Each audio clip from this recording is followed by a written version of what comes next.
Born in Zimbabwe, Africa, Matshona Dhiliwayo came to Canada in 2001 to escape the political unrest. But a more serious issue was the unrest he needed to deal with in his own soul. He's here to share his journey. Welcome. Thank you, Great Ron. to have you here, Matshona. So take us back to Zimbabwe as a young boy. What was life like for you there? Life was very good for me because I came from a well-off family. My father had everything, so he provided for us, and I had no cares, no want. There was nothing that I lacked except for something in my heart that I later discovered when I began to question things like what is life and what am I here for?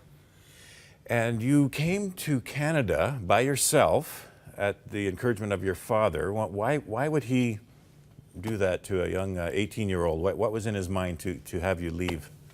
My father saw, and looking back, I can see it was God speaking to him, that the political situation in Zimbabwe was not going to be very good. So he then shipped me off to Canada because he knew that I would have a better life and have more opportunities here in Canada as opposed to staying in Zimbabwe. So this 18-year-old arrives in Canada, don't really know anyone, and how did you cope with life at that point? What happened? When I first arrived here, I was full of dreams, full of ambition.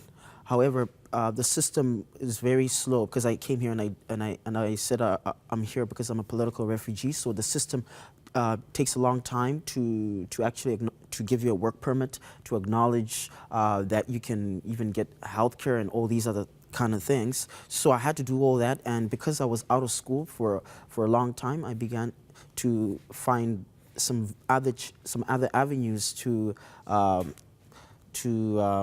express myself, which were not very good, or rather to engage with people, which were not very good. For example, I began to discover that I could earn money doing criminal activities, or I could, find ways of evading the system to do certain things and get certain things. Because I wasn't in school, when you're bored, you have more time to think about things, and usually those things are not good. Right, and then some other areas that you found yourself involved with. Alcoholism became an issue? Absolutely. I did not know how dangerous alcohol was because coming from Africa, a lot of our elders drink alcohol, and there's a lot of people who are functional alcoholics in Africa, but because it's not yet what can I say, cataloged as an alcoholic society.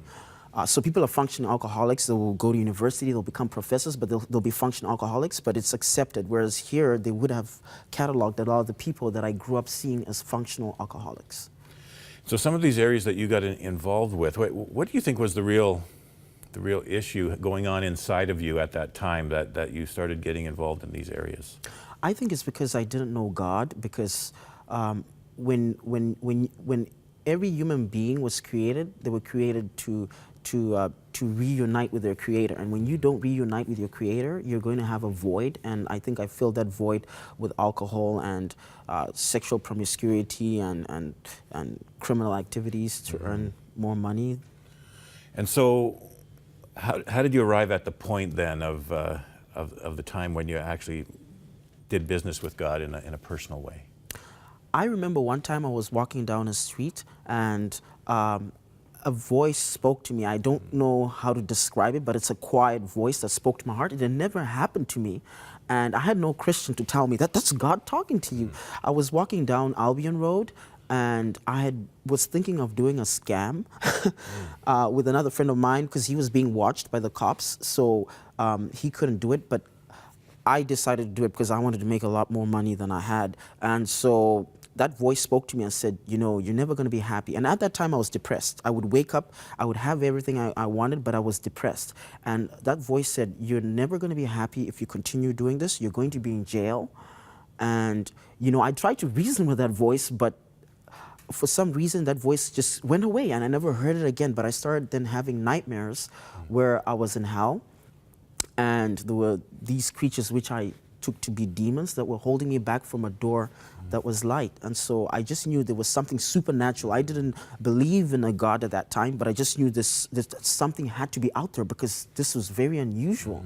And I couldn't tell people because I was afraid they would laugh at me, because I used to hang around people who were atheists. I used to hang around people who were just godless. And so they look at people like me and you and some of our viewers as strange, as very maybe incapable of handling the realities of life, and that we need a crutch, this God things. But I now knew I was not alone, because that was so strange. So you got a sense that there are some spiritual battles going on that you can't see in the physical, but there's the battle for your soul happening. I began to see that, Yeah. and I didn't believe in God, but then for some reason, there's this Bible, a Gideon's Bible, that I'd been carrying with me since I was a little kid. I would, in the movies when they take out a cross, a crucifix, or the Bible, and then it sort of chases away the demon.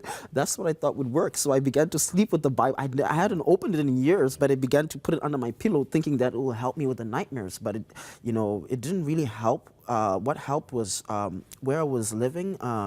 The lady who owned the house, she forced me to come to church with her. She's an older, black lady. So, when you talk to them, when she's talking to me, even though I'm not related to her through blood, she's talking to me as her mother, and she was very forceful. She just said, she didn't ask me, do you want to go to church? She said, we're going to church. So I had to go. I had to comply. And then the nightmares started going away. And then I started reading the verses where Jesus spoke about hell. And then I remembered those dreams I had. And so I was afraid, because I said, Jesus appears to be a very nice man, and he would never lie to anybody. Why would this nice man who would die, who would put himself out there, lie to people that there's this bad place? And I'm having dreams that I'm in this bad place that I took to be hell. So I began to be convicted right there and then. And I knew that this is what I need to do. I need to give my life to Jesus. I need to obey him.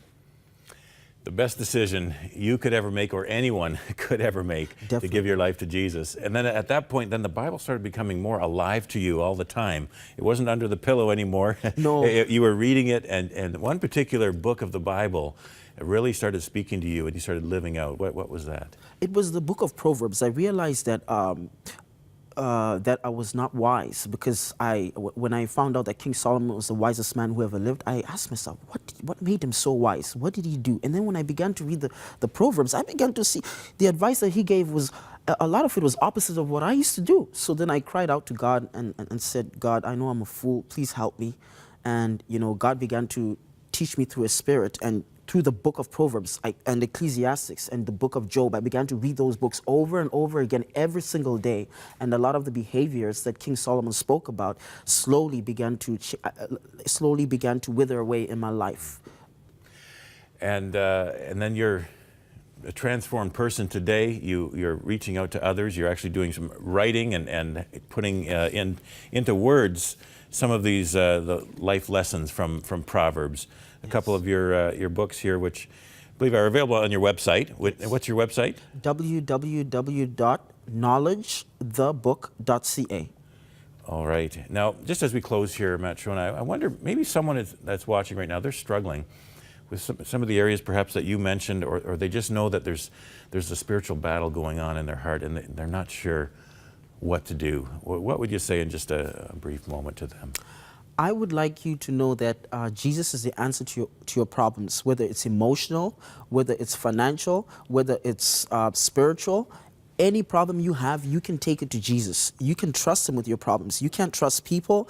You may not be able to trust your government. You may not be able to trust your teacher. You may not be able to trust your psychologist. But Jesus, you can trust him. And he knows each and every single pain that's inside of you. And he knows every single problem that you have. So just speak to him as if you're speaking to a person. He is real. He is with you. He knew you before you were born. He knows every single hair on your head. So you have no problems. If you just speak to him, he will answer you and he will help you. I don't know how he's going to interact with you, but I know he will not ignore you, because Jesus is the kindest and most gracious person that ever walked this planet. And he's not only a person, he is God. Amen. Thank you for sharing from your heart that. I know that's touching someone right now, and perhaps you're saying, I need that. I need to connect with Jesus in a personal way. I'm not sure how to do it. If you want someone to pray with you or to talk with you on the telephone, you can give us a call on our prayer line, available 24/7, 1-866-273-4444.